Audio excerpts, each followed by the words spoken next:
Anoniminių alkoholikų 12 žingsnių. 1.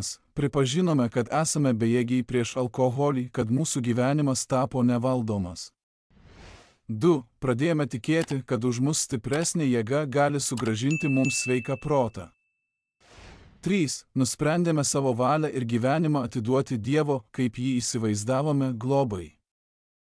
4. Mes be baimės atlikome nuodugnę moralinę savęs inventorizaciją. 5. Pripažinome Dievui, savo ir kitam žmogui tikslų savo trūkumų pobūdį. 6. Visiškai norėjome leisti Dievui išvaduoti mus iš visų šių charakterio trūkumų. 7. Nuolankiai prašėme jį išvaduoti mus iš mūsų ydų. 8. Sudarėme sąrašą visų tų, kuriuos įžeidėme ir norėjome jiems atlyginti žalą.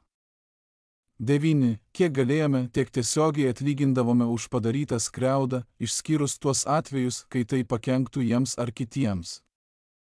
10. Toliau darėme asmeninę inventorizaciją ir kai klydome, nedelsdami tai pripažindavome. 11. Melsdamiesi ir medituodami stengiamės pagerinti savo sąmoningą ryšį su Dievu, kaip mes jį suvokėme, prašydami jo tik leisti mums sužinoti jo valią mums ir suteikti jėgų ją vykdyti.